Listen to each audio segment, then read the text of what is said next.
Hi guys, welcome to Vikas online education. दोस्तों, आज के इस वीडियो में हम लोग संविधान के महत्वपूर्ण अनुच्छेद के बारे में डिस्कशन करने वाले हैं।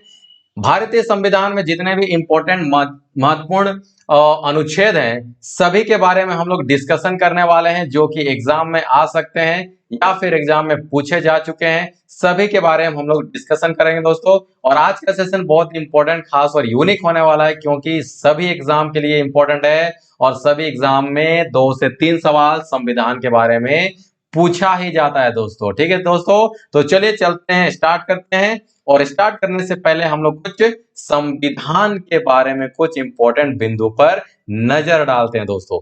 जैसा कि आप लोगों को मालूम है दोस्तों कि हमारा संविधान कब लागू हुआ। सबसे पहला फर्स्ट पॉइंट आ जाता है कि हमारा संविधान जो है दोस्तों 26 जनवरी, कितना, 26 जनवरी 1950 को ये क्या हो गया, ये लागू हो जाता है दोस्तों। ठीक है दोस्तों, ये हमारा देश में लागू हो जाता है। लेकिन लागू तो हो जाता है, लेकिन लागू होने से पहले ये तो बना भी तो होगा। तो जब बन गया, जब हमारा संविधान बन के रेडी हो गया, तो उस समय, ठीक है दोस्तों, 26 नवंबर 26 नवंबर 1949 को हमारा संविधान को कॉन्स्टिट्यूशन असेंबली के द्वारा, कॉन्स्टिट्यूशन असेंबली के द्वारा, कॉन्स्टिट्यूशन, ठीक है दोस्तों, कॉन्स्टिट्यूशन असेंबली के द्वारा इसको अपनाया गया। ठीक है दोस्तों, कॉन्स्टिट्यूशन असेंबली के द्वारा 26 नवंबर 1949 को इसको अपनाया गया। और इसको ऐसे ही अपनाया नहीं गया, हम लोग का देश में ऐसे ही इसको लागू नहीं किया गया।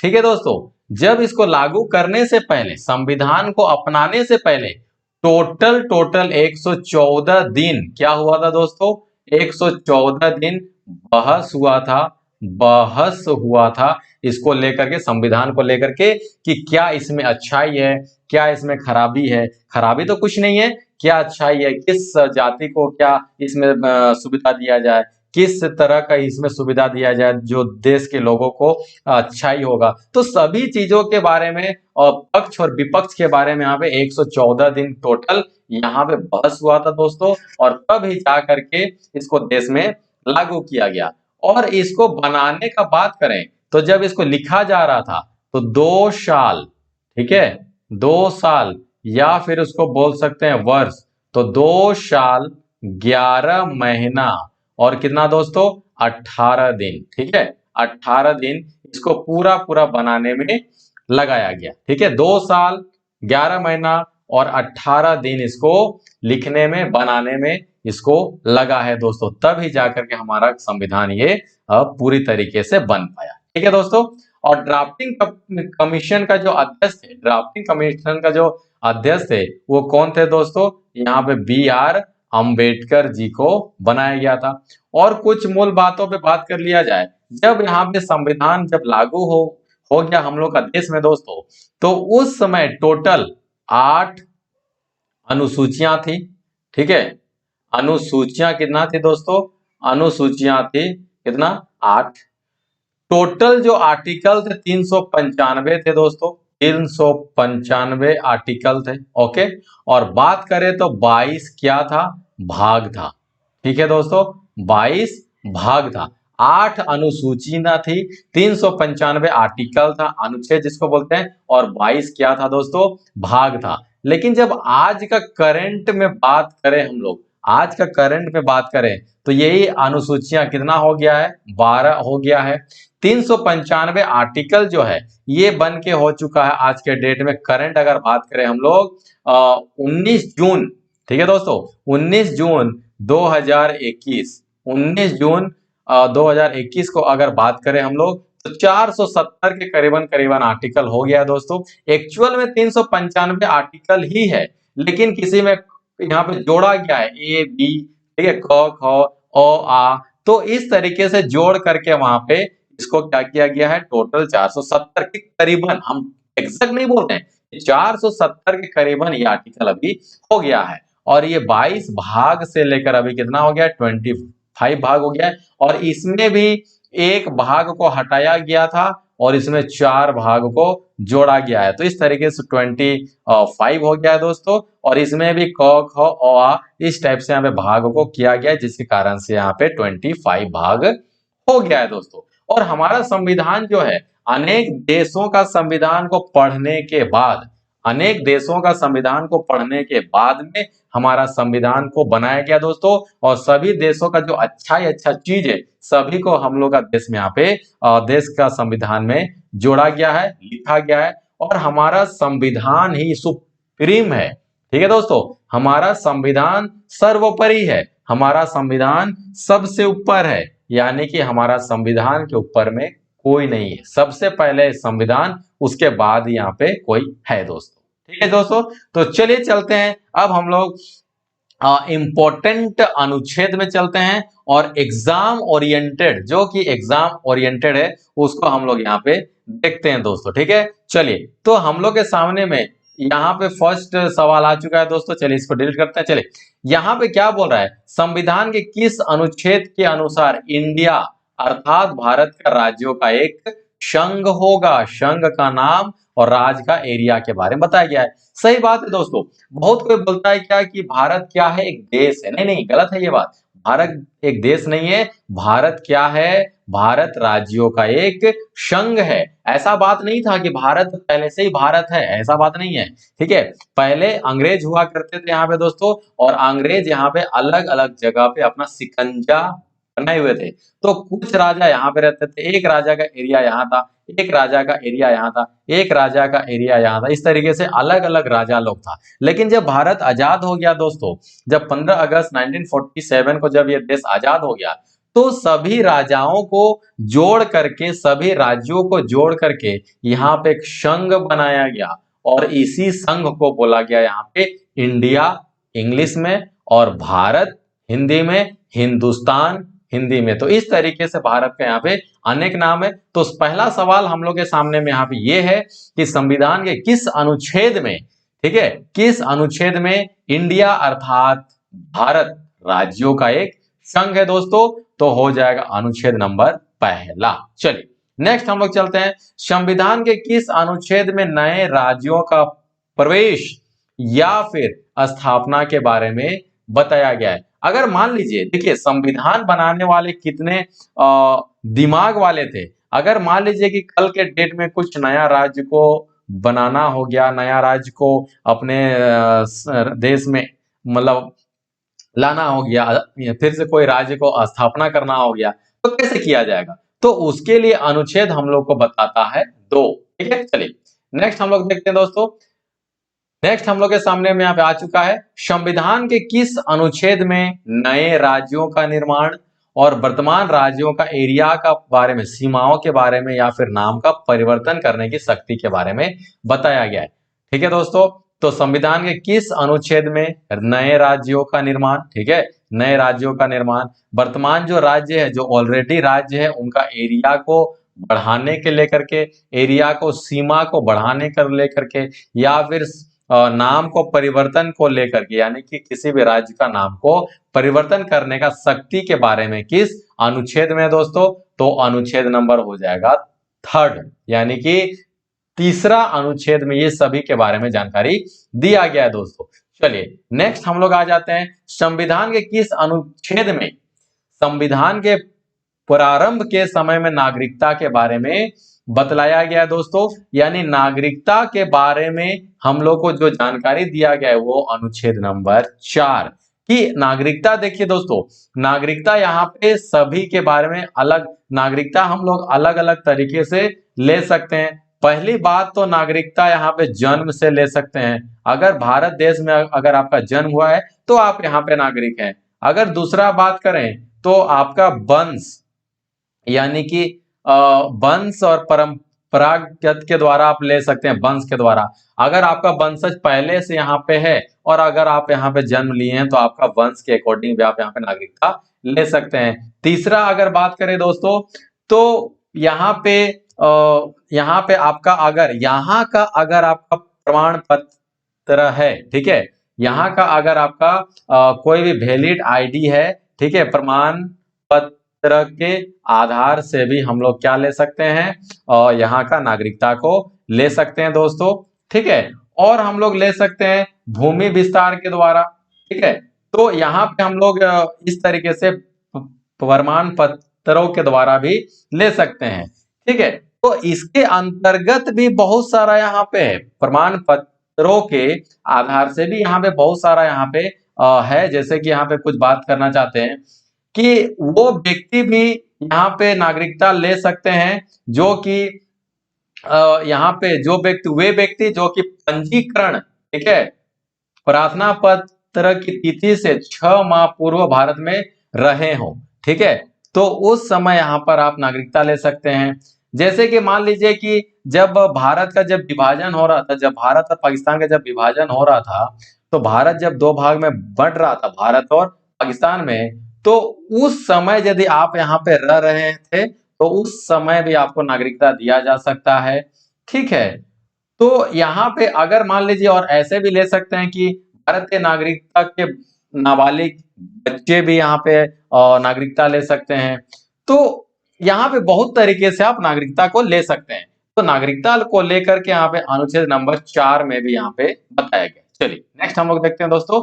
तो हम इस तरीके से कुछ कुछ बात आप लोग यहाँ पे बताते चलेंगे। ठीक है दोस्तों, चलिए। तो संविधान के किस अनुच्छेद में विधि के समक्ष, ठीक है, विधि के समक्ष समानता का अधिकार के बारे में बताया गया है? तो अनुच्छेद नंबर 14।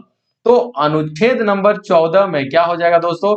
विधि के समक्ष समानता का अधिकार को बताया गया है। ठीक है, तो विधि के समक्ष समानता का अधिकार का मतलब ये हो गया कि सबके लिए एक समान कानून। ठीक है, यहां पे हम लिख दे रहे हैं एक समान कानून, यानी कि इसका मतलब ये हो गया कि सबके लिए एक समान कानून बनेगा, चाहे वो किसी भी जाति का हो, किसी भी धर्म का हो, किसी भी लिंग का हो। ठीक है, तो भारत का अगर नागरिक है तो वो एक समान कानून बनेगा और सबके लिए एक समान कानून है। तो यही है समक्ष समानता का अधिकार, यानी कि विधि के समक्ष समानता का अधिकार, यानी कि अनुच्छेद नंबर 14। ठीक है दोस्तों, चलिए नेक्स्ट हम लोग बात करें तो संविधान के किस अनुच्छेद में धर्म, मूल वंश, जाति, लिंग या फिर जन्म स्थान के आधार पर भेदभाव आप नहीं कर सकते हैं? भेदभाव का यहाँ पे क्या किया गया है दोस्तों? निषेध किया गया, यानी कि निषेध किया गया है, निषेध किया गया है। यानी किसी भी व्यक्ति को धर्म के आधार पर, मूल वंश के आधार पर, जाति के आधार पर, लिंग के आधार पर या फिर जन्म स्थान के आधार पर आप ये नहीं कर सकते हैं उनके साथ में भेदभाव। ये है अनुच्छेद नंबर 15। आप ये नहीं बोल सकते हैं कि आप इस धर्म से हैं तो आप हम नहीं चलेंगे आपके साथ में, आप इस जाति से हैं, आपका रंग ऐसा है, तो आप किसी भी आप तरीके से उसको भेदभाव नहीं कर सकते हैं दोस्तों। तो ये है दिया हुआ अनुच्छेद नंबर 15। नेक्स्ट हम लोग चलते हैं इंपॉर्टेंट क्वेश्चन की ओर। संविधान के किस अनुच्छेद में विधि के समक्ष होगा दोस्तों? यहाँ पे समक्ष समानता का अधिकार के बारे में यहाँ पे बताया गया है। तो विधि के समक्ष समानता का अच्छा, ये रिपीट हो गया ना दोस्तों? ठीक, ये रिपीट हो गया, 2 क्वेश्चन यहाँ पे हम लोग का रिपीट हो गया, कोई दिक्कत नहीं। चलिए नेक्स्ट हम लोग चलते हैं, संविधान के किस अनुच्छेद में लोक नियोजन के विषय में अवसर, ठीक है दोस्तों, अवसर की समानता के बारे में बताया गया? चलिए, तो अवसर की समानता के बारे में जो वो जानकारी दिया गया है दोस्तों, अनुच्छेद नंबर 16। चलिए अब इसके बारे में हम यहाँ पे कुछ बारे में बताते हैं। चलिए, जैसे कि मान लीजिए कि आपके राज्य में कुछ वैकेंसी निकला, कुछ नौकरी का रिक्तियां निकली, वैकेंसी निकला, तो उसके लिए, ठीक है, उसके लिए सबके पास यानी कि समान अवसर है। ऐसा बात नहीं है कि किसी को कम अवसर है, किसी को ज्यादा अवसर है, ऐसा बात नहीं है। सभी जाति को लेकर के, चाहे वो किसी भी जाति का हो, किसी भी लिंग का हो, समान नियोजन का अवसर उसके सामने में, यानी कि सबको समान अधिकार है। किसको लेकर के? लोक नियोजन को लेकर। ऐसा आप नहीं बोल सकते हैं कि जो है आप जो ये वैकेंसी आप भरने के लायक नहीं, आप नहीं भर सकते हैं, ये जाति से है, तो ऐसा नहीं हो सकता है। सभी लोक नियोजन में एक समान अवसर दिया जाने का बात कहा गया है अनुच्छेद नंबर 16 में। नेक्स्ट का बात करें, संविधान के किस अनुच्छेद में छुआछूत का अंत के बारे में बताया गया? छुआछूत, देखिएगा भारत में बहुत सारे ऐसे एरिया हैं जहां के अभी भी छुआछूत को लेकर के दिमाग में, व्यक्तियों के दिमाग में अभी भी चलता है कि भाई ये निम्न जाति का आदमी है, ये ऐसा कास्ट का है, इसके साथ में हम लोग छुआछूत का भावना रखेंगे, इसको कुआं से पानी नहीं पीने देंगे, ठीक है। अगर ये कोई व्यक्ति इस व्यक्ति के साथ में चलेगा तो हम लोग नहीं चलेंगे क्योंकि वो निम्न जाति का आदमी है। तो ये सभी चीजों को खत्म करने के लिए, ठीक है, यहाँ पे अनटचेबिलिटी, छुआछूत, ठीक है, तो इसको खत्म करने के लिए किस अनुच्छेद में जानकारी दिया गया था दोस्तों? तो ये हो जाएगा अनुच्छेद नंबर 17 और ये बहुत ही ज्यादा इंपॉर्टेंट है। और यहाँ पे जितना भी हम करा रहे हैं सभी यहाँ पे क्या हो जाएगा? अनुच्छेद बहुत इंपॉर्टेंट है दोस्तों। और अगर ऐसा कोई करता है, अनटचेबिलिटी, छुआछूत अगर करता है तो उसको क्या किया जाएगा? अपराधी घोषित किया जाएगा दोस्तों, ठीक है, और उसके लिए कुछ ना कुछ वहां पे दंड दिया जाएगा, ठीक है दोस्तों। चलिए नेक्स्ट हम लोग देखते हैं, संविधान के किस अनुच्छेद में उपाधियों के अंत के बारे में बताया गया है? देखिए उपाधियों का अंत को लेकर के अनुच्छेद नंबर 18 में जानकारी दिया गया है दोस्तों। तो यहाँ पे देखिए क्या है, इसके बारे में थोड़ा जानकारी देते हैं। तो अनुच्छेद नंबर 18 में हम लोग को उपाधियों के अंत के बारे में यहाँ पे अंत किया गया है, बताया गया है। सेना या फिर विद्या संबंधी समान सेवाएं या को छोड़ करके, ठीक है, छोड़ करके, किसको छोड़ करके? सेना को और विधि संबंधी समान सेवाएं अन्य कोई भी उपाधि राज्य द्वारा प्रदान नहीं किया जाएगा, ठीक है। भारत का कोई भी नागरिक को किसी भी देश के बिना राष्ट्रपति की आज्ञा के कोई भी उपाधि स्वीकार नहीं किया जाएगा दोस्तों। यानी कि राष्ट्रपति की आज्ञा के बिना, ठीक है, राष्ट्रपति के आज्ञा के बिना, विदाउट परमिशन राष्ट्रपति किसी को भी कोई भी यहाँ पे उपाधि नहीं दिया जाएगा। और इसका उपाधियों का अंत किया गया है अनुच्छेद नंबर 18 में। ऐसा किस लिए किया गया दोस्तों? अगर मान लीजिए आप किसी को कुछ उपाधि दे दीजिएगा तो इससे क्या होगा दोस्तों कि समाज में गलत नोटिस जाएगा और ये लो और हाई का यहाँ पे बात हो जाएगा, ठीक है।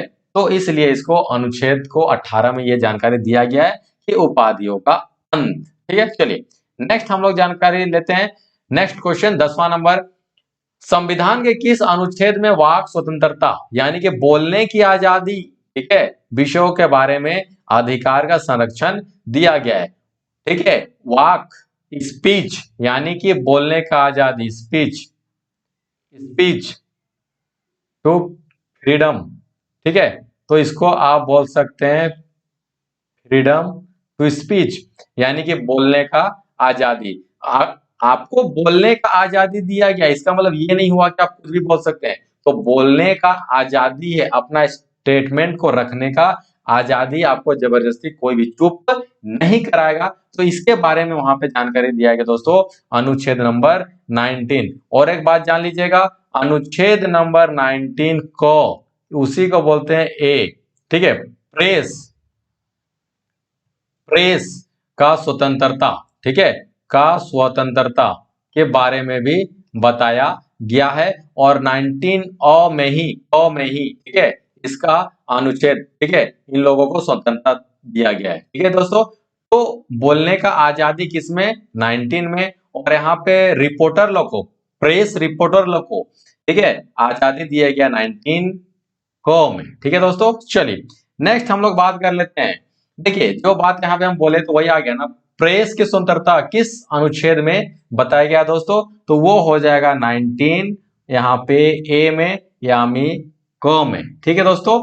चलिए और एक बात यहाँ पे कुछ बात बताना चाहते हैं, जैसे कि उपाधि वाला जो बात था यहाँ पे, तो उपाधि यहाँ पे जो है, और एक बात इसको समझ लीजिएगा कि भारत सरकार द्वारा भारत रत्न हो गया, पद्म विभूषण होगा, चाहे पद्म श्री हो गया, ठीक है, एवं सेना द्वारा परमवीर चक्र हो गया, चाहे वीर हो गया, वीर चक्र के बारे में हो गया, तो ये सब सभी का जो दिया जाता है सभी अनुच्छेद नंबर 18 के अंतर्गत ही दिया जाता है, ठीक है दोस्तों। चलिए नेक्स्ट हम लोग चलते हैं।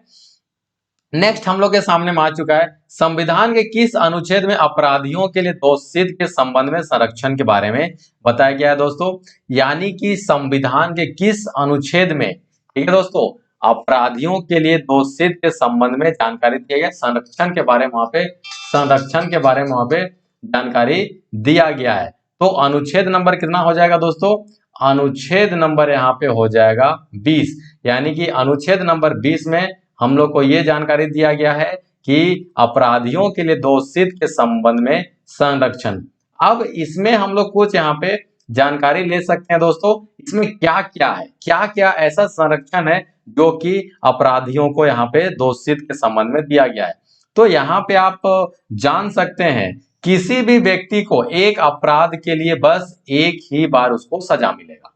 पहला पॉइंट, किसी भी व्यक्ति को एक अपराध के लिए एक ही सजा मिलेगा, ठीक है, एक बार ही सजा मिलेगा, दो बार उसको सजा नहीं दे सकते।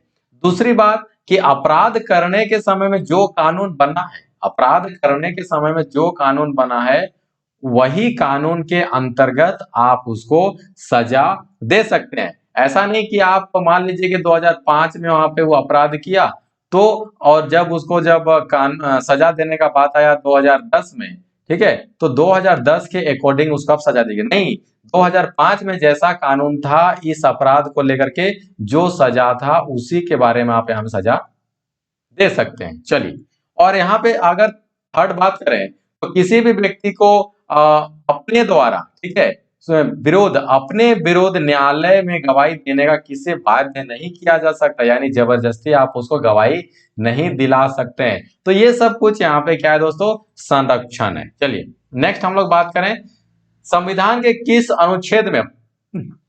अनुच्छेद में प्राण और दैहिक स्वतंत्रता का संरक्षण यहाँ पे दिया गया है दोस्तों। तो अनुच्छेद नंबर हो जाएगा कितना? 21।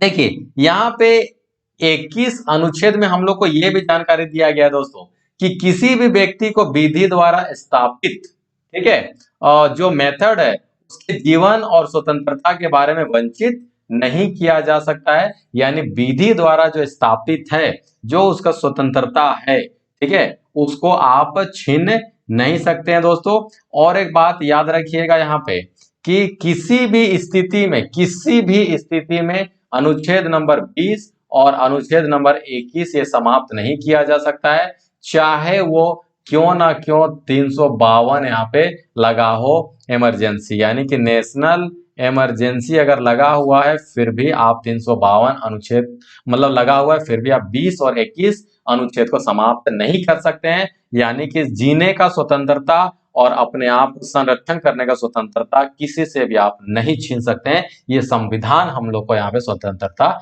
देता है। चलिए नेक्स्ट हम लोग चलते हैं संविधान के किस अनुच्छेद में 6 से लेकर 14 वर्ष तक के सभी बच्चों को निःशुल्क, ठीक है दोस्तों, 6 से लेकर 14 साल तक के बच्चों को, सभी बच्चों को यहाँ पे निःशुल्क और अनिवार्य शिक्षा का अधिकार के बारे में बताया गया है दोस्तों, और वो है अनुच्छेद नंबर 21 का क, ठीक है दोस्तों। तो अनुच्छेद नंबर 21 का फर्स्ट यानी कि क यानी कि अ जो भी बोलिए आप, ठीक है, इसमें ये बताया गया है 6 से लेकर 14 वर्ष तक के सभी बच्चों को निःशुल्क और अनिवार्य शिक्षा यहाँ पे देना अनिवार्य है। और एक बात इसको याद रखिएगा दोस्तों, ये कब किया गया? ये किया गया है 86वां संशोधन, ठीक है दोस्तों, ये किया गया 86वां संशोधन। कब? 2002 में, इसको याद रखिएगा, ठीक है। सवाल आपसे ऐसे भी पूछ सकता है कि किस संशोधन, हम संशोधन वाला अलग से टॉपिक का सेशन लेंगे दोस्तों, तो किस संशोधन में आपका अनिवार्य कर दिया गया है निःशुल्क शिक्षा और अनिवार्य शिक्षा, इसको भी पूछ सकता है। किस वर्ष किया गया ये भी पूछ सकता है, और कितने साल के बच्चों को ये दिया गया ये भी कर सकता है, या फिर किस अनुच्छेद में पूछा गया है ये भी पूछ सकता है। चलिए नेक्स्ट हम लोग देखते हैं दोस्तों। नेक्स्ट हम लोग के सामने आ चुका है कि संविधान के किस अनुच्छेद में, ठीक है, संविधान के किस अनुच्छेद में कुछ दशाओं में गिरफ्तारी और निरोध के संरक्षण में बारे में बताया गया है।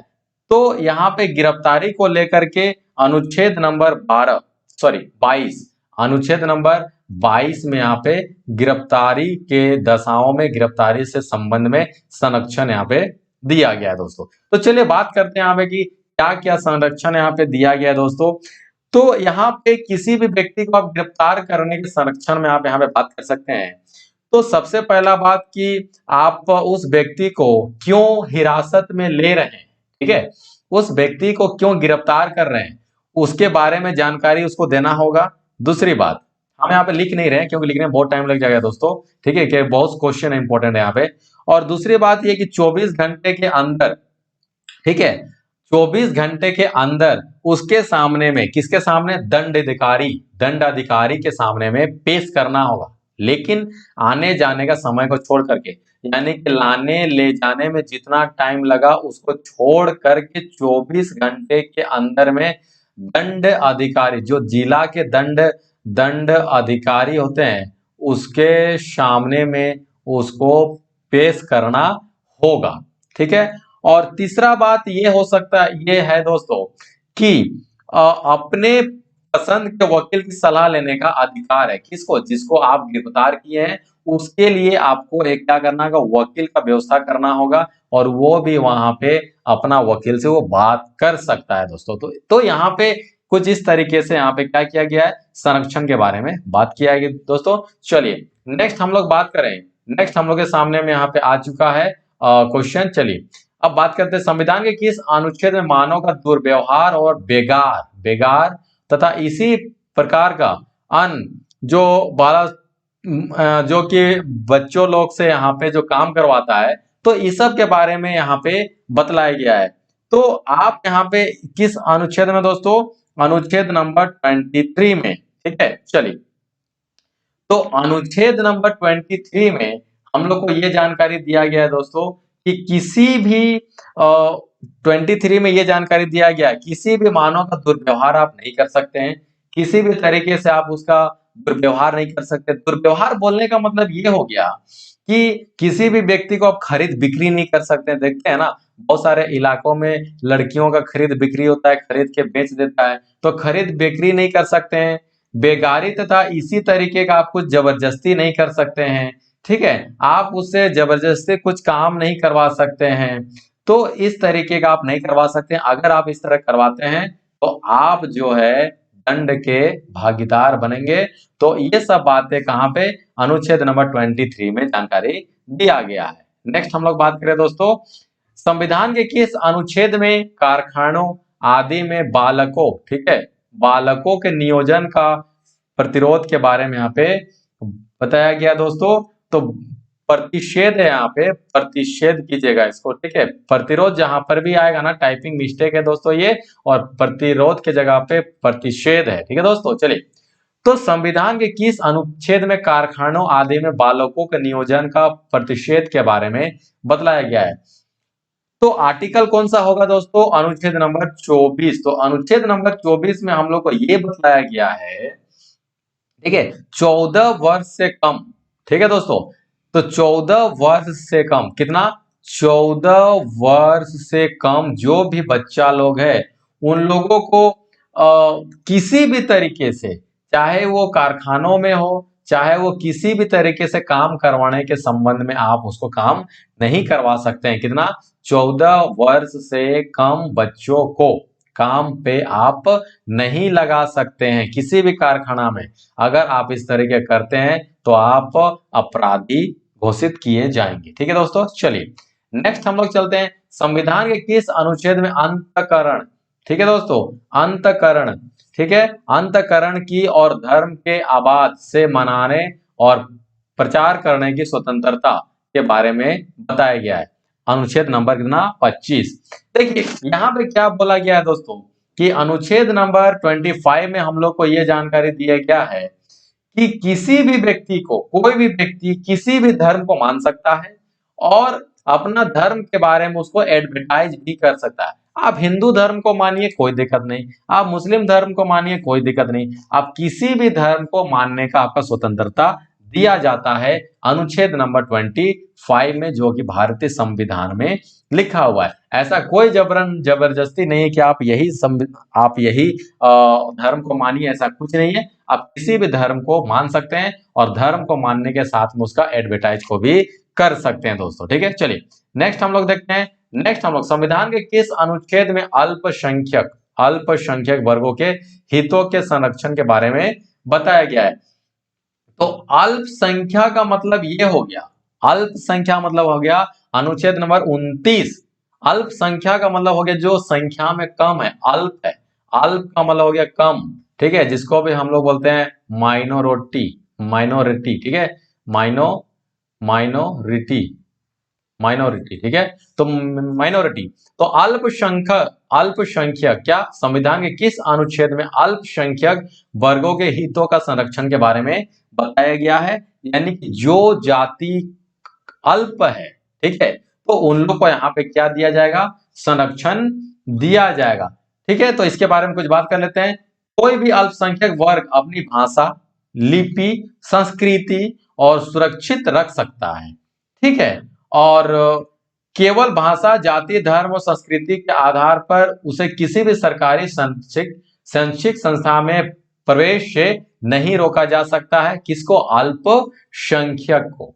आइए बात समझ, चलिए तो इसके बारे में यहाँ पे संरक्षण दिया गया है, ठीक है। और अभी अल्पसंख्यक बात करें तो वर्तमान में कितना कितना समुदाय है अल्पसंख्यक, 6, ठीक है, जिसको कि यहाँ पे अल्पसंख्यक दर्जा दिया गया है। जो कि पहला है मुस्लिम, ठीक है, हम लिख नहीं रहे हैं यहाँ पे, लिखने में देरी होगा। दूसरा है पारसी, तीसरा है ईसाई, चौथा है सिख, पांचवा है बौद्ध और छठा हो जाएगा जैन। तो इन सभी के बारे में यहाँ पे अल्पसंख्यक का अल्पसंख्यकों का सूची को दिया गया है और इन लोग हम लोग अल्पसंख्यक बोलते हैं क्योंकि इन लोग का माइनॉरिटी बहुत ही कम है, संख्या बहुत ही कम है, ठीक है दोस्तों। चलिए नेक्स्ट हम लोग बात करें संविधान के किस अनुच्छेद में शिक्षा की स्थापना, ठीक है, शिक्षा की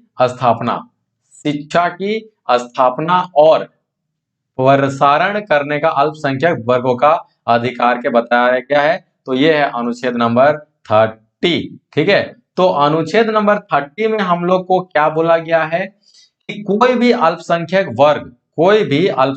वर्ग अपनी पसंद का शिक्षा ले सकता है, ठीक है, और शिक्षण संस्था को वो चला भी सकता है, ठीक है। और उसके बाद सरकार उसे अनुदान देने के किसी भी तरीके से भेदभाव नहीं भी करेगी। मान लीजिए आप कोई किसी भी अल्पसंख्यक अभी हम पता है ना 6 तरीके का अल्पसंख्यक, तो वो अल्पसंख्यक कोई भी शैक्षणिक संस्था यानी कोई भी एजुकेशनल संस्था को वो रनिंग कर सकता है और उसके विषय में सरकार जो है अनुदान देने के लिए किसी भी तरीके से वहां पे भेदभाव नहीं करेगी, ठीक है। तो चलिए नेक्स्ट हम लोग देखते हैं संविधान के किस अनुच्छेद को डॉक्टर भीमराव अंबेडकर ने संविधान का हृदय एवं आत्मा, बहुत इंपॉर्टेंट है, कहा गया है। तो इसको याद रखिएगा दोस्तों, अनुच्छेद नंबर 32 यानी कि अनुच्छेद नंबर 32, ठीक है, संविधान का क्या हृदय एवं आत्मा कहा गया है दोस्तों, ठीक है। संविधान का आत्मा एवं हृदय, हार्ट एंड सोल किसको बोला गया है, हार्ट एंड सोल यहाँ पे संविधान का अनुच्छेद नंबर 32 यानी कि 32 को कहा गया है। किसके द्वारा कहा गया है, भीमराव अंबेडकर के द्वारा यहाँ पे किया गया है, कहा गया है। अब इसको आत्मा क्यों कहा गया है भाई, संविधान का आत्मा किस लिए कहा गया, तो उसके बारे में यहाँ पे जानकारी लेते हैं। तो इस अनुच्छेद के अंतर्गत मौलिक अधिकार, ठीक है, सभी व्यक्ति का यहाँ पे मौलिक अधिकार के बारे में बताया गया है और मौलिक अधिकार के कारण उसको मौलिक अधिकार दिया गया है। सीधा सा बात यहाँ पे समझे तो ज्यादा बात ना करें, तो सीधा सा बात यह है कि संविधान ने सभी व्यक्तियों को मौलिक अधिकार दिया गया है, तो इसीलिए वहां पे 32 अनुच्छेद को हृदय कहा गया है, ठीक है, और इस तरीके से वहां पे और इसको आत्मा कहा गया है, किसका, संविधान का। चलिए नेक्स्ट हम लोग चलते हैं संविधान के किस अनुच्छेद में, ठीक है, संविधान के किस अनुच्छेद में संवैधानिक उपचारों का अधिकार के बारे में बताया गया दोस्तों संवैधानिक उपचारों के बारे में यहाँ पे बतलाया गया दोस्तों। तो यहाँ पे कितना हो जाएगा 32, अनुच्छेद नंबर 32 ही है। और इसी को हम लोग यहाँ पे heart and soul of Indian constitution कहा जाता है, क्योंकि यहाँ पे जो है भीमराव अंबेडकर जी है संवैधानिक जो आदमियों को दिया गया मौलिक कर्तव्य के बारे में बताया गया। चलिए नेक्स्ट हम लोग चलते हैं दोस्तों। संविधान के किस अनुच्छेद में ग्राम पंचायत की स्थापना के बारे में बताया गया है? तो ग्राम पंचायत का स्थापना के बारे में जो हम लोग को जानकारी दिया गया है दोस्तों, वो है क्या? अनुच्छेद नंबर 40 यानी कि 40 के अंतर्गत ग्राम पंचायत का हम लोग क्या कर सकते हैं? स्थापना कर सकते हैं। नेक्स्ट हम लोग चलते हैं, संविधान के किस अनुच्छेद में कार्यपालिका और न्यायपालिका अलग करने के बारे में बताया गया दोस्तों? तो यहाँ पे अनुच्छेद नंबर कितना हो जाएगा 50, यानी कि कार्यपालिका और न्यायपालिका का अलग, ठीक है, सेपरेशन को कर सकते हैं। अनुच्छेद नंबर 50 में ये जानकारी दिया गया है दोस्तों। नेक्स्ट हम लोग बात करते हैं कि संविधान के किस अनुच्छेद में मूल कर्तव्य के बारे में बताया गया दोस्तों? ठीक है दोस्तों, चलिए नेक्स्ट क्वेश्चन हम लोग के सामने आ चुका है। संविधान के किस अनुच्छेद में राष्ट्रपति के निर्वाचन की पद्धति के बारे में बतलाया गया है? तो यहाँ पे बात करें कि संविधान के किस अनुच्छेद में राष्ट्रपति के निर्वाचन के पद्धति के बारे में यहाँ पे जानकारी दिया गया दोस्तों, कि वो दिया गया है हम लोग का कितना? अनुच्छेद नंबर 54। तो यहाँ पे हम लोग को ये जानकारी दिया गया है क्या क्या उसका सिस्टम होगा निर्वाचन को लेकर के, तो उसके बारे में यहाँ पे हम लोग को जानकारी दिया गया है दोस्तों। चलिए तो अब नेक्स्ट हम लोग क्वेश्चन की ओर चलते हैं। भारत के संविधान के किस अनुच्छेद में उपराष्ट्रपति के निर्वाचन के बारे में बतलाया गया है? तो भारत के उपराष्ट्रपति के निर्वाचन के बारे में संविधान के अनुच्छेद नंबर 66 में यहाँ पे हम लोगों को जानकारी दिया गया है दोस्तों। ठीक है, चलिए नेक्स्ट हम लोग चलते हैं। नेक्स्ट हम लोग के सामने आ चुका है, भारत के संविधान के किस अनुच्छेद में राष्ट्रपति द्वारा क्षमा दान की शक्ति के बारे में बतलाया गया दोस्तों? तो ये हो जाएगा हम लोग का कितना? 72। ठीक है, 72। यानी कि अगर मान लीजिए किसी भी व्यक्ति को कोई सजा हो जाता है, फांसी का सजा हो जाता है, चाहे किसी भी सजा हो जाता है, अगर यहाँ पे राष्ट्रपति महोदय अगर चाहेंगे तो उनका जो उनका अपराध है उसको, वहां पे जो दंड है उसको माफ किया जा सकता है, या फिर उस दंड को कम भी किया जा सकता है। अगर मृत्यु दंड है तो आजीवन कारागार में भी बदला जा सकता है, अगर राष्ट्रपति महोदय चाहे तो यहाँ पे क्षमादान की शक्ति के बारे में राष्ट्रपति का अनुच्छेद नंबर 72 यानी कि 72 में ये जानकारी दिया गया है। चलिए नेक्स्ट हम लोग चलते हैं, संविधान के किस अनुच्छेद में भारत के महान्यायवादी के बारे में बताया गया दोस्तों? तो ये हो जाएगा कितना? अनुच्छेद नंबर 76। तो अनुच्छेद नंबर 76 में हम लोग को महान्यायवादी के बारे में यहाँ पे जानकारी दिया गया है दोस्तों। और भारत का संविधान के अनुच्छेद नंबर कितना? 76 में हम लोग को क्या महान्यायवादी के बारे में यहाँ पे जानकारी दिया गया है दोस्तों। ठीक है, चलिए अब चलते हैं हम लोग अपने नेक्स्ट क्वेश्चन की ओर। नेक्स्ट क्वेश्चन हम लोग के सामने आ चुका है, संविधान के किस अनुच्छेद में संसद के गठन के बारे में दिया गया है? कि हम लोग के देश में एक संसद होगा। ठीक है, हम लोग के देश में क्या हो जाएगा? एक संसद होगा, उसके बारे में ये जानकारी दिया गया दोस्तों। तो वो हो जाएगा आप लोग का कितना? 79 यानी कि 79। नेक्स्ट, संविधान के किस अनुच्छेद में राज्यसभा की संरचना के बारे में? तो ये हो जाएगा 80 और लोकसभा का हो जाएगा 81। ठीक है, ये लोकसभा, ठीक है, लोकसभा आप याद करिएगा 79 में क्या बोला? एक संसद होगा। ठीक है, 80 में क्या बोला? ठीक है, 80 अनुच्छेद में हम लोग को बोला कि एक राज्यसभा होगा। 81 में क्या बोल रहा है दोस्तों? एक क्या हो जाएगा, लोकसभा होगा। तो तीनों को ही आप यहाँ पे याद कर सकते हैं। ठीक है दोस्तों, चलिए संविधान के किस अनुच्छेद में धन विधेयक के परिभाषा के बारे में बताया गया है। ठीक है, धन विधेयक 110। ठीक है, अनुच्छेद नंबर 110 में हम लोग को किसके बारे में, धन विधेयक के बारे में यहाँ पे जानकारी दिया गया है कि धन विधेयक क्या होता है, तो उसके बारे में यहाँ पे जानकारी दिया गया है किसमें, 110, अनुच्छेद नंबर 110 में। नेक्स्ट हम लोग बात करें संविधान के किस अनुच्छेद में वार्षिक की वित्तीय विधेयक, देखिए बहुत इंपॉर्टेंट है, जितना भी क्वेश्चन यहाँ पे बहुत इंपॉर्टेंट है। संविधान के किस अनुच्छेद में वार्षिक की वित्तीय विवरण के बारे में बताया गया दोस्तों, तो वो हो जाएगा आपका 112, यानी कि साल में वार्षिक में वित्तीय विवरण। ठीक है, वित्त विवरण यानी कि समरी, एक साल का जो समरी है वो अनुच्छेद 112 में हम लोग को ये बताता है। और धन विधेयक जो है वो एक साल में कितना खर्च होगा और कहां कहां पे खर्च किया जाएगा उसके बारे में यहाँ पे बताया जाता है। ठीक है, 110 में धन विधेयक है, 110 में धन विधेयक, और धन विधेयक में हम लोग को ये जानकारी देता है कि एक साल में हम लोग किस सेक्टर में कितना खर्च कर सकते हैं और कितना खर्च करना है। लेकिन 112 जो है जो कितना खर्च किए उसके बारे में यहाँ पे वित्तीय विवरण बताता है। ठीक है, चलिए नेक्स्ट हम लोग चलते हैं संविधान के किस अनुच्छेद में उच्चतम न्यायालय की स्थापना, देखिए सिपना जहां पर भी लिखा हुआ है ना दोस्तों, वहां पे स्थापना कीजिएगा क्योंकि टाइपिंग में मिस्टेक, स्थापना और गठन के बारे में बताया गया है। देखिए क्या, उच्च न्यायालय, उच्च न्यायालय हो जाएगा अनुच्छेद 1, 2, 4 यानी कि 124। ठीक है, चलिए नेक्स्ट बात करते हैं संविधान के किस अनुच्छेद में भारत के नियंत्रण एवं महालेखा परीक्षक के बारे में यहाँ पे बात करता है। ठीक है, तो ये हो जाएगा हम लोग का महान्यायवादी।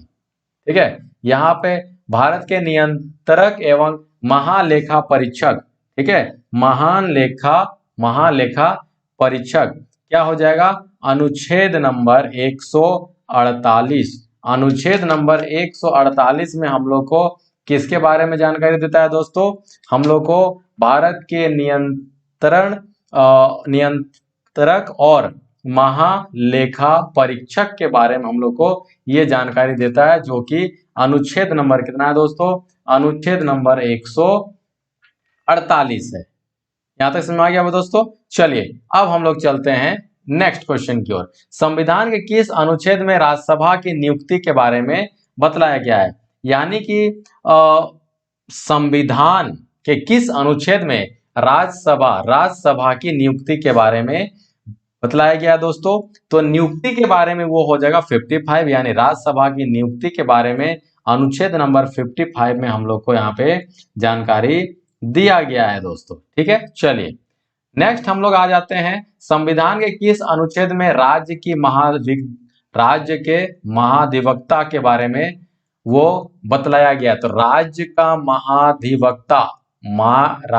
महाधिवक्ता ठीक है के बारे में वो जानकारी दिया गया 165 में। ओके, चलिए संविधान के किस अनुच्छेद में राज्य के लिए उच्च न्यायालय के बारे में बतलाया गया है, राज्य के लिए उच्च न्यायालय के बारे में ये बतलाया गया है, तो यहाँ पे 214 यानी कि 214, सुप्रीम कोर्ट 1 to 1 यानी कि पहले आता है 1 तो सुप्रीम भी पहले आएगा 1, तो ये सुप्रीम कोर्ट 1 to 1 है। और राज्य का अगर न्यायालय का बात किया जाएगा तो यहाँ पे 214 हो जाएगा। ठीक है, चलिए 214 यहाँ पे हो जाएगा, जैसा कि यहाँ पे राज्य के लिए क्या, राज्य के लिए उच्च न्यायालय का बात करें तो ये 214 होगा। ठीक है दोस्तों, चलिए नेक्स्ट हम लोग आ जाते हैं संविधान के किस अनुच्छेद में सुप्रीम कोर्ट को कुछ रीट जारी करने का शक्ति के बारे में बतलाया है। ठीक है, सुप्रीम कोर्ट को कुछ रीट जारी करने के बारे में बतलाया है, तो रीट जारी कर सकता है 226 के अकॉर्डिंग। ठीक है दोस्तों, 226 के अकॉर्डिंग सुप्रीम कोर्ट जो है रीट जारी कर सकता है। और रीट कितने तरीके का होता है दोस्तों, तो मैं बता दूं यहाँ पे 5 तरीके का ये रीट होता है। ठीक है दोस्तों, चलिए नेक्स्ट हम लोग चलते हैं संविधान के किस अनुच्छेद में दिल्ली के संबंध में विशेष उपबंध के बारे में बतलाया गया है, तो अनुच्छेद नंबर दिल्ली के संबंध में विशेष उपबंध के बारे में बतलाया गया है, तो अनुच्छेद नंबर 239 का को, ठीक है, ये दिया हुआ है। ठीक है, चलिए नेक्स्ट हम लोग चलते हैं। नेक्स्ट हम लोग के सामने में क्वेश्चन आ चुका है, संविधान के किस अनुच्छेद में वित्त आयोग के बारे में बतलाया गया है। बहुत इंपॉर्टेंट क्वेश्चन है दोस्तों। यहाँ पे हो जाएगा क्या, वित्त आयोग, तो वित्त आयोग हो जाएगा 280 में। नेक्स्ट हम लोग देखते हैं संविधान के किस अनुच्छेद में अखिल भारतीय सेवाएं यानी कि आईपीएस, आईपीएस, आईएएस और आईएफएस, ठीक है, इसके बारे में जानकारी दिया गया है। तो ये हो जाएगा 212, यानी कि आईएफएस, आईएएस और आईपीएस जितना भी यहाँ पे लोग अखिल भारतीय सेवाएं जो है वो 212 के अंतर्गत यहाँ पे जानकारी दिया गया है दोस्तों। ठीक है, चलिए नेक्स्ट हम लोग चलते हैं, संविधान के किस अनुच्छेद में संघ की राजभाषा हिंदी और लिपि देवनागरी घोषित के बारे में बताया गया है। तो वो 343, यानी 343 अनुच्छेद में संघ की राजभाषा हिंदी और लिपि देवनागरी के बारे में बताया गया। ठीक है दोस्तों, चलिए नेक्स्ट हम लोग चलते हैं, संविधान के किस अनुच्छेद में वित्त आपातकाल घोषित करने के बारे में बताया गया। तो 360, 360 यानी कि वित्त आपातकाल, यानी कि वित्त का मतलब होता है पैसा। ठीक है, अगर मान लीजिए कि भारत में कभी पैसा घट जाता है तो वित्त आपातकाल लगाया जा सकता है। जितने भी कर्मचारी हैं, सरकारी गवर्नमेंट है, जितने भी सरकारी गवर्नमेंट है, उन लोग को 2 से 3 महीना का पैसा उन लोग को नहीं दिया जाएगा। इसी को यहाँ पे वित्त आपातकाल बोला जाता है दोस्तों। तो अभी तक ऐसा देश में नहीं हुआ है कि वित्त आपातकाल लगा है। ठीक है, चलिए नेक्स्ट हम लोग चलते हैं, संविधान के किस अनुच्छेद में संसद को संविधान में संशोधन करने की शक्ति के बारे में दिया गया है। ठीक है दोस्तों, संशोधन करने की, याद रखिएगा संविधान में संशोधन किसमें किया जा सकता है, अनुच्छेद नंबर 368 में। संविधान के किस अनुच्छेद में नागरिक के लिए एक समान सिविल कोड, एक समान सिविल कोड, एक समान सिविल कोड दिया गया है। तो वो हो जाएगा अनुच्छेद नंबर 44, बहुत इंपॉर्टेंट है दोस्तों। नेक्स्ट हो जाएगा, संविधान के किस अनुच्छेद में अनुसूचित जातियों, अनुसूचित जनजातियों और अन्य दुर्बल वर्गों की शिक्षा और, ठीक है, अन्य 7 संबंधी हितों के बारे में अन्य 7 संबंधी हितों के बारे में यहाँ पे बतलाया गया है। ठीक है, तो अनुच्छेद नंबर कितना हो जाएगा, 46। ओके दोस्तों, जितना भी अनुसूचित जनजाति है, जातियां हैं या फिर अन्य दुर्बल वर्ग हैं, सभी को शिक्षा और 7 अन्य हितों के बारे में बतलाया गया है। तो वो हो जाएगा अनुच्छेद नंबर 46। ओके दोस्तों, संविधान के किस अनुच्छेद में क्या एग्रीकल्चर और पशुपालन, ठीक है, एग्रीकल्चर और पशुपालन के संगठन के बारे में बताया गया। तो वो हो जाएगा अनुच्छेद नंबर 48। ठीक है दोस्तों, चलिए नेक्स्ट क्वेश्चन हम लोग के सामने में आ चुका है, संविधान के किस अनुच्छेद में पर्यावरण का संरक्षण तथा संवर्धन और वन्य एवं वन्य जीवों का रक्षा के बारे में बताया गया है। तो ये हो जाएगा 48 का, ठीक है, 48 का यहाँ पे हो जाएगा ए। ठीक है, चलिए दोस्तों, यहाँ पे संविधान के अनुच्छेद में पर्यावरण का, ठीक है, पर्यावरण का और संवर्धन के बारे में कि ये जानकारी हम लोग को दिया गया है। ठीक है दोस्तों, जो कि हम लोग अनुच्छेद नंबर 48 का फर्स्ट यहाँ पे बताता है कि हम लोग को पर्यावरण का संरक्षण करना चाहिए, संवर्धन करना चाहिए और वन्य एवं जीवों का रक्षा के बारे में बताया। ठीक है, चलिए नेक्स्ट, संविधान के किस अनुच्छेद में कार्यपालिका एवं न्यायपालिका का अलग के बारे में बताया गया है। तो ये 50, अनुच्छेद नंबर 50 में ये जानकारी दिया गया है कि कार्यपालिका और न्यायपालिका को अलग किया जा सकता है। नेक्स्ट हम लोग चलते हैं, संविधान के किस अनुच्छेद में राष्ट्रपति पर महाभियोग लगाया जा सकता है उसके बारे में बताया गया है। तो अनुच्छेद नंबर 61, यानी कि 61 में ये जानकारी दिया गया, अगर राष्ट्रपति कुछ भी गलत करते हैं तो उनको दोनों क्या राज्यसभा और लोकसभा को सहमति के साथ में वहां पे महाभियोग लाया जा सकता है और उनको फिर हटाया भी जा सकता है। ठीक है, और उनको हटाने से पहले 14 दिन के पहले उनको नोटिस जारी करना होता है कि आपके ऊपर हम लोग महाभियोग लगाएंगे क्योंकि आपने ऐसा ऐसा कार्य, गलत कार्य किया है, और इसको संविधान का अतिक्रमण के रूप में कहा गया है। ठीक है, चलिए, संविधान के किस अनुच्छेद के तहत राष्ट्रपति आपात होगा, आपात, ठीक है, युद्ध या बाह्य आक्रमण का सशस्त्र विरोध के बारे में बताया गया है। देखिए यहाँ पे हम आप लोगों को बताते हैं, 352 जो है नेशनल इमरजेंसी है। ठीक है, नेशनल इमरजेंसी है। अगर मान लीजिए कोई बाहरी देश के द्वारा हमारा देश में आक्रमण करता है, ठीक है, तो ऐसे में 352 अनुच्छेद के तहत हम लोग का देश में क्या लगाया जा सकता है, इमरजेंसी लगाया जा सकता है। ठीक है, कि सभी को लड़ना होगा। ठीक, दूसरा बात 356, अगर कोई राज्य कोई भी सरकार चलाने का सक्षम नहीं है तो वहां पे राज्यपाल बोल करके, राष्ट्रपति को बोल करके यहाँ पे राष्ट्रपति शासन लगा सकते हैं। तो ये भी एक तरह का नेशनल असेंबली है। और 360, अगर देश में पैसा का कमी हो गया तो जितने भी सरकारी कर्मचारी हैं उनको 2 से 3 महीना का, चाहे जितना दिन का सरकार चाहे उतना दिन का जो पेमेंट है उनको रोक करके वित्तीय आपात लगाया जा सकता है, जो कि अभी तक देश में नहीं लगा है और उम्मीद है आगे भी नहीं लगेगा। नेक्स्ट क्वेश्चन हम लोग चलते हैं। संविधान के किस अनुच्छेद में राष्ट्रपति शासन, देखिए हम तीनों के बारे में यहाँ पे जानकारी दे दी है। राज्यों में तंत्र विफल होने के कारण, संवैधानिक तंत्र विफल होने के कारण राष्ट्रपति शासन लगाया जा सकता है 356। संविधान के किस अनुच्छेद में राष्ट्रपति को उनके कार्य के लिए सलाह देने हेतु एक मंत्रिपरिषद की बात कही गई है दोस्तों, तो अनुच्छेद नंबर 74, यानी कि राष्ट्रपति को सलाह देने के लिए एक मंत्री परिषद होगा, तो अनुच्छेद नंबर 74 बोला है। और मंत्री परिषद का जो मुख्य है उसी को बोलते हैं हम लोग प्रधानमंत्री। ठीक है, चलिए हम लोग नेक्स्ट चलते हैं। संविधान के किस अनुच्छेद में भारत का उपराष्ट्रपति राज्यसभा का पदेन सभापति के बारे में बताया गया है, तो अनुच्छेद नंबर 89, यानी कि अनुच्छेद नंबर 89 में हम लोग को यह जानकारी दिया गया है कि भारत का जो उपराष्ट्रपति होगा वो राज्यसभा का क्या होगा दोस्तों,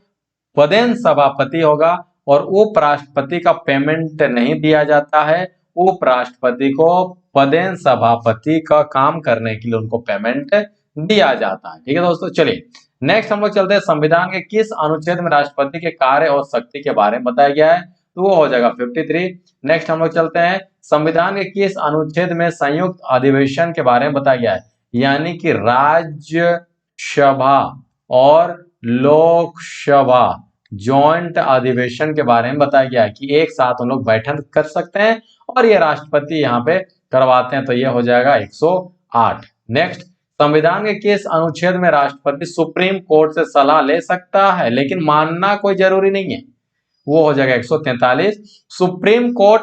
सुप्रीम कोर्ट से जो है सलाह ले सकते हैं लेकिन लेने के बाद कोई उनका ऑर्डर को मानना कोई जरूरी नहीं है, सलाह लेने के बाद कही गई है। ठीक है, अनुच्छेद नंबर 143। नेक्स्ट हम लोग चलते हैं। संविधान के किस अनुच्छेद में राज्यपाल के पद के बारे में जानकारी दिया गया दोस्तों, तो अनुच्छेद नंबर 153।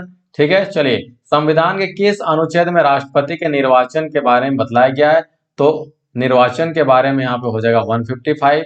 ठीक है, चलिए संविधान के किस अनुच्छेद में उपराष्ट्रपति के पद के बारे में बताया गया है, तो वो हो जाएगा 63। नेक्स्ट हम लोग चलते हैं। संविधान के किस अनुच्छेद में वर्णन है कि उपराष्ट्रपति राज्यसभा के सभापति के रूप में कार्य करेगा, तो ये 64 हो जाएगा दोस्तों। नेक्स्ट हम लोग चलते हैं। संविधान के किस अनुच्छेद में राज्यपाल के शक्ति और कार्य के बारे में बताया गया है, तो वो हो जाएगा 154। ठीक है, चलिए नेक्स्ट हम लोग चलते हैं। देखिए यहाँ पे राज्य में है राज्यपाल, राज्य में है राज्यपाल और केंद्र में है राष्ट्रपति। ठीक है, दोनों ही लगभग यहाँ पे सेम है। चलिए संविधान के किस अनुच्छेद में मंत्रिमंडल के बारे में बताया गया, तो मंत्रिमंडल 163 हो जाएगा दोस्तों। चलिए नेक्स्ट हम लोग चलते हैं। संविधान के किस अनुच्छेद में मुख्यमंत्री के बारे में बताया गया, मुख्यमंत्री, राज्य का मुख्यमंत्री के बारे में बताया गया, तो हो जाएगा 164। नेक्स्ट हम लोग चलते हैं। विधानसभा, संविधान के किस अनुच्छेद में विधानमंडल के बारे में बताया गया है, तो विधानमंडल हो जाएगा 168। नेक्स्ट हम लोग चलते हैं दोस्तों। संविधान के किस अनुच्छेद में विधानसभा के बारे में बताया गया, विधानसभा बहुत इंपॉर्टेंट है, 170। ठीक है, याद कीजिएगा, यहाँ पे हो जाएगा आपका 89, 80 और ये कितना हो जाएगा 81, तो ये 89 संसद का गठन,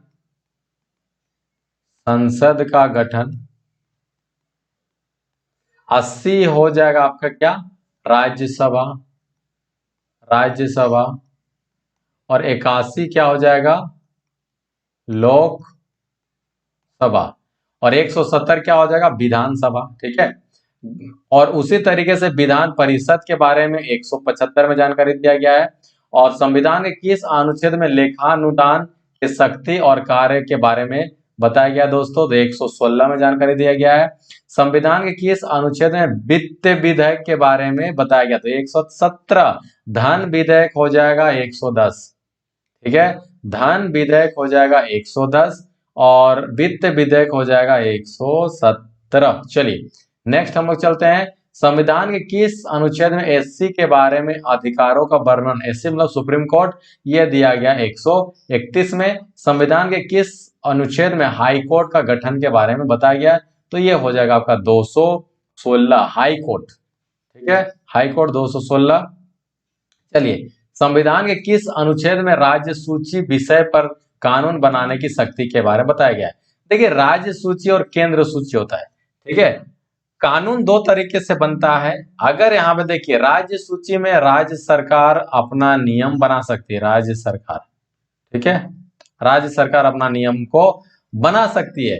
और ये केंद्र सूची, राज्य सूची एक होता है और एक होता है केंद्र सूची। ठीक है, तो केंद्र सूची में क्या होता है कि केंद्र सरकार नियम बना सकती है, राज्य सूची में राज्य सरकार नियम बना सकती है। लेकिन ऐसा कुछ ऐसा बिंदु है जिसमें कि दोनों मिलकर जो है उस नियम को बनाती है, जिसको कि हम लोग संघ सूची बोलते हैं। और अगर मान लीजिए कोई नियम बनाया, केंद्र नियम बनाया और कोई नियम बनाया राज्य, अगर दोनों का नियम सेम है तो वैलिड माना जाएगा केंद्र का नियम। आई बात समझ में? तो राज्य सूची विषय पर कानून बनाने का शक्ति के बारे में जानकारी देता है 249। नेक्स्ट हम लोग देखेंगे संविधान के किस अनुच्छेद में आपातकाल के दौरान राज्य सूची विषय पर कानून बनाने की शक्ति के बारे में बताया गया है 250, यानी कि अनुच्छेद नंबर 250। नेक्स्ट हम लोग देख लेते हैं संविधान के किस अनुच्छेद में नदी जल विवाद के बारे में बताया गया, तो ये हो जाएगा 262। बहुत इंपॉर्टेंट है, नदी जल 62, नदी जल विवाद 262, नदी जल विवाद, यानी कोई भी राज्य के बीच में अगर नदी जल विवाद है तो उसको हम लोग यहाँ पे निपटारा कर सकते हैं अनुच्छेद नंबर 262 के अकॉर्डिंग। संविधान के किस अनुच्छेद में अंतर्राष्ट्रीय परिषद के बारे में बताया गया है, तो ये हो जाएगा 263। नेक्स्ट हम लोग बात करें तो संविधान के किस अनुच्छेद में हिंदी राजभाषा तथा लिपि देवनागरी है बताया गया है, अनुच्छेद नंबर 343। संविधान के किस अनुच्छेद में सदन में मतदान करने के बारे में बताया गया, तो वो हो जाएगा 100। देखिए दोस्तों, हम लोग के सामने में नेक्स्ट क्वेश्चन आ चुका है और नेक्स्ट क्वेश्चन हम लोग को समझना होगा कि क्वेश्चन क्या बोल रहा है कि संविधान के किस अनुच्छेद में मूल कर्तव्य के बारे में जानकारी दिया गया है, यानी कि संविधान के किस अनुच्छेद में मूल कर्तव्य के बारे में बतलाया गया है। ठीक है दोस्तों, तो इसका आंसर हो जाएगा हम लोग का क्या, अनुच्छेद नंबर 51 का ए, यानी कि इसको हम लोग बोलेंगे 51 का को। ठीक है, चलिए नेक्स्ट संविधान के किस अनुच्छेद में भारत के राष्ट्रपति के बारे में बतलाया गया है, यानी कि संविधान के किस अनुच्छेद में भारत के राष्ट्रपति के बारे में बतलाया गया है दोस्तों, तो वो हो जाए अनुच्छेद नंबर 52। ठीक है, चलो तो आज का सेशन को हम लोग यहीं तक रखते हैं दोस्तों, इंपॉर्टेंट है। और एक बात लास्ट में, और एक बात कि किस संविधान संशोधन के अंतर्गत जो हम लोग को वोट देने का जो अधिकार है 21 वर्ष से घटाकर 18 वर्ष किया गया है, कमेंट बॉक्स में जरूर लिखिए। ठीक है दोस्तों, किस संविधान संशोधन के अंतर्गत जो हम लोग को वोट देने का जो अधिकार था वो 21 वर्ष से कम करके 18 वर्ष यहाँ पे किया गया है दोस्तों। आप कमेंट बॉक्स में जरूर लिखिए इसका आंसर, और किस वर्ष किया गया है इसको भी जरूर लिखिए। ठीक है दोस्तों, चलिए तो अगर आप हमारा टेलीग्राम ग्रुप ज्वाइन करना चाहते हैं, अगर आपको इस वीडियो का पीडीएफ चाहिए तो आप हमारा टेलीग्राम ग्रुप को ज्वाइन करें। नाम है विकास ऑनलाइन एजुकेशन। बस आपको इतना सा करना होगा, सर्च करना होगा, सर्च करने के बाद ज्वाइन का ऑप्शन आएगा, वहां पे ज्वाइन कर लेना है दोस्तों। ठीक है, चलिए तो आज का सेशन कैसा लगा कमेंट बॉक्स में जरूर लिखिए।